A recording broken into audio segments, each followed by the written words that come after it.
Hello everyone, मैं हूं परीक्षित शर्मा और एक बार फिर से आ गया हूं practical talk with Girish Anand में। Hi Girish sir, how are you doing? Great. Great. So guys, आज का जो हमारा टॉपिक है वो बहुत ही शानदार टॉपिक है और उस टॉपिक का नाम है इमोशनल डिसिप्लिन इन लीडरशिप। तो गिरीश सर, स्टेट में आपसे पहला क्वेश्चन मैं ये पूछूंगा, ये टॉपिक कितना इंपॉर्टेंट है? परीक्षित, ये टॉपिक बहुत ज्यादा इंपॉर्टेंट है।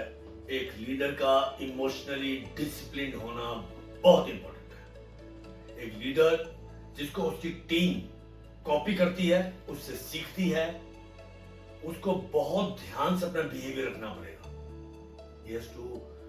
The leader has to behave properly. अगर वो ऐसी चीजें करेगा जो उसकी टीम उससे सीख रही है, तो शायद वो बहुत लोगों को स्पॉइल कर देगा, आने वाली जनरेशन को स्पॉइल कर देगा। बिल्कुल। तो लीडर का इमोशनली डिसिप्लिन होना बहुत जरूरी है। मैं ये नहीं कह रहा कि actually leadership is not about being emotionless, but it is about being emotionally discipline. एक लीडर को बहुत जल्दी से रिएक्ट नहीं करना चाहिए। He should not be reacting, the leader should not be reacting very fast. Basically impulsive नहीं होना चाहिए। Especially with the frustration. Frustration से क्या होता है कि frustration creates fear and confusion among the team. Team confuse हो जाती है, टीम अपनी बात रखने से डरने लग जाती है।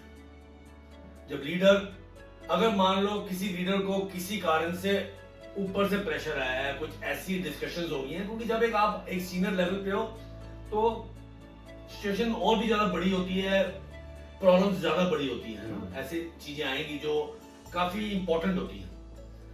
तो उसका प्रेशर उसको नीचे नहीं डालना है।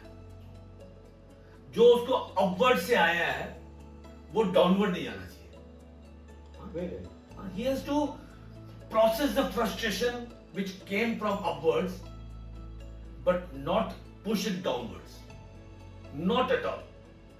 क्योंकि आप बहुत ज्यादा अगर एक्सेस में ऐसी चीजें करते हैं तो टीम की प्रोडक्टिविटी में फर्क पड़ता है। मेरे पास एक बहुत अच्छा एग्जांपल है। मैं वही कहना चाह रहा था कि कोई मेरा एग्जांपल है।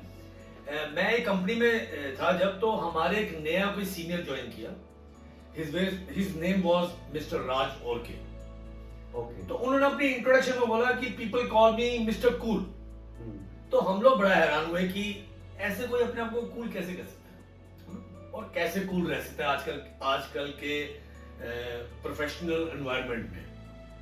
तो ये हुआ कि I was in Himachal for a very important meeting with some senior officer और कंपनी का बहुत इंपॉर्टेंट काम था।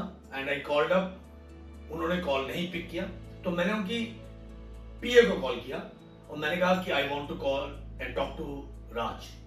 तो उसने कहा don't call him right now, because उनका इसमें मूड बड़ा खराब है, उनका बहुत हीटेड डिस्कशन हुआ है ऊपर, तो अभी करना डेंजरस है। तो मैंने कहा it is very important, I am here to meet some important dignitary, मेरे को उनसे कोई इंपॉर्टेंट डिस्कशन करनी कंपनी की, तो इट इज वेरी इंपॉर्टेंट। तो उसने बोला एट योर रिस्क। तो मैंने कॉल किया तो he picked up, he said yes tell me Girish. तो मैंने कहा सर ऐसे से मेरे ये बहुत इंपॉर्टेंट था। कहते Girish can you give me 10 minutes, I am in a bad mood right now. मैंने कहा ये मिस्टर कूल हैं, ये सर मिस्टर कूल हैं, अगर इन्होंने बोला तो वाकई में है। You have to take a pause. अगर आपको लग रहा है कि अभी आप नहीं हो पोजीशन में, थोड़ा पॉज ले लो, but don't throw down. Exactly. वो तो मुश्किल हो जाएगा। तो बहुत इंपॉर्टेंट है लीडर के लिए कि अगर आप स्ट्रेस्ड हैं, if you are stressed, self regulate and lead better. अपने आप को रेगुलेट करो, फिर लीड करो, but don't give a wrong example, set a wrong example for your team. यहाँ तो मैं बात कर रहा हूँ प्रोफेशनल में भी, अगर आपको ऊपर से कोई प्रेशर आया या आप एक सीनियर पोजीशन पे हैं और आप ऐसी जगह पे जहाँ पे बहुत मेजर डिसीजंस ले जा रहे हैं, वहां पे हीटेड डिस्कशंस भी होंगी, वहां पे बहुत कुछ आएगा, कॉम्प्लेक्सिटी आएगी, but don't throw it down. मेरे पास इसके लिए बड़ी अच्छी क्लोजिंग लाइन है। अच्छा चलो, ठीक है। बी काम in the storm, okay, not the storm itself.